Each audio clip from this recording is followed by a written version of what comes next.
अस्सलाम वालेकुम। आज हम एक थ्योरम प्रूव करेंगे जिसकी हमारे पास स्टेटमेंट ये है कि there is no rational P such that P square is equal to 2 कि कोई भी ऐसा रैशनल नंबर नहीं है जिसका स्क्वायर 2 के बराबर है।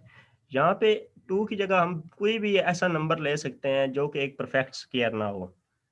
पॉजिटिव नंबर ले सकते हैं कि वो अगर परफेक्ट स्क्वायर नहीं है तो हम कह सकते हैं कि कोई भी रैशनल नंबर ऐसा नहीं है जिसका स्क्वायर उसके बराबर है।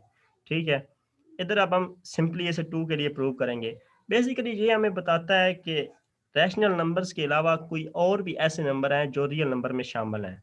यानी सिर्फ रैशनल नंबर ही रियल नंबर्स को डिस्क्राइब नहीं कर सकते। अब इसका प्रूफ स्टार्ट करते हैं कि हम सपोज करते हैं, इसे हम कंट्राडिक्शन से प्रूव करना चाह रहे हैं कि let us suppose that there exist a rational p such that p square is equal to 2।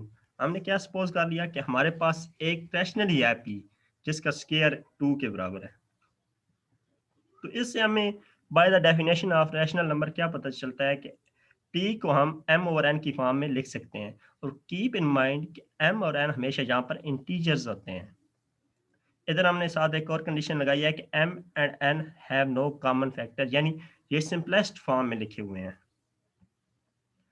अब हम कहते हैं कि अगर p स्क्वायर 2 के बराबर है और p रैशनल नंबर है तो हम लिख सकते हैं m ओवर n का स्क्वायर इज इक्वल टू 2, यानी m square by n square is equal to 2। तो इधर से हम अगर दोनों तरफ मल्टीप्लाई करें n स्क्वायर से तो हमारे पास क्या आ जाएगा, m square is equal to 2n square.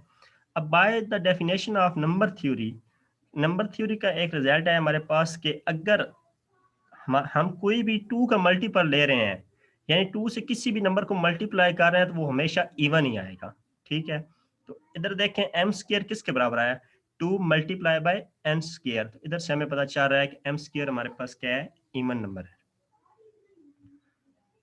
अब हम कहते हैं कि जब एम स्क्वायर इवन है तो किसी भी नंबर का स्क्वायर उस वक्त इवन होता है अगर वो नंबर खुद भी इवन हो। ये हम नंबर थ्योरी के रिजल्ट इधर इस्तेमाल कर रहे हैं कि एम उस वक्त इवन होता है या एम स्क्वायर उस वक्त इवन होता है जब एम इवन होता है। तो जब एम स्क्वायर हमने प्रूव कर लिया इवन है तो वहां से हमें पता चला कि एम भी क्या है, हमारे पास इवन है। अब जब m हमारे पास इवन है तो m अगर 2 से मल्टीप्लाई हो रहा है, यानी 2 का मल्टीपल है, इवन है, तो इसका मतलब है कि m को हम 2 पे डिवाइड भी कर सकते हैं। सपोज करें कि हमारे पास यहाँ पर छोटे से छोटा m हम कहते हैं 2 ही है जो 2 पे डिवाइड हो रहा है, तो उसका स्क्वायर हमारे पास क्या आएगा, 4 आएगा। तो हम कह सकते हैं कि अगर m को 2 पे हम डिवाइड कर सकते हैं तो m square is divisible by 4। अब यहाँ पे जो हमारे पास इक्वेशन बनी है ऊपर के M square is equal to 2n square, ये हम कहते हैं 4 पे डिविजिबल है। एम स्क्वायर 4 पे डिविजिबल है, इसका मतलब क्या हुआ कि 2n स्क्वायर भी हमारे पास 4 पे डिविजिबल है। जब 2n स्क्वायर 4 पे हम डिवाइड कर रहे हैं तो 2 4 से कैंसिल हुआ और क्या आ जाएगा, n स्क्वायर बाय 2। तो इससे हमें क्या पता चल रहा है कि n स्क्वायर भी डिविजिबल बाय 2 है। जब n स्क्वायर को हम 2 पे डिवाइड कर सकते हैं तो ऐसा इंटीजर जो 2 पे डिवाइड हो रहा है वो उसी वक्त ही इंटीजर रहेगा जब वो हमारे पास क्या हो, इवन। तो इससे हमें मालूम हुआ कि एन स्क्वायर हमारे पास क्या होना चाहिए, एक इवन नंबर होना चाहिए। जब एन स्क्वायर इवन है तो similarly N is also a even number.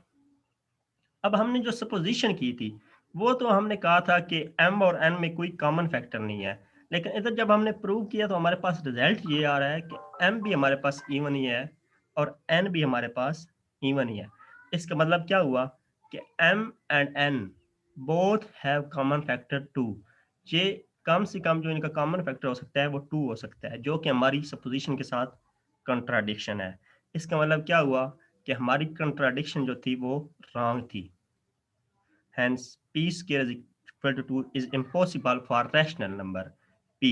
Keep in mind कि ये 2 के लिए हमने प्रूव किया है कि 2 के लिए वो हमारे पास आ रहा है कि उसका कॉमन फैक्टर 2 आ रहा है। ठीक है, अगर कोई और हम इधर इंटीजर ले लेते हैं या पॉजिटिव इंटीजर ले लेते हैं जिसका जो एक कंप्लीट स्क्वायर नहीं है तो उसके लिए हमारे पास कोई भी रैशनल नंबर ऐसा नहीं आता जिसका स्क्वायर उसके बराबर हो। Thanks for watching our video. Please subscribe our YouTube channel. Allah Hafiz.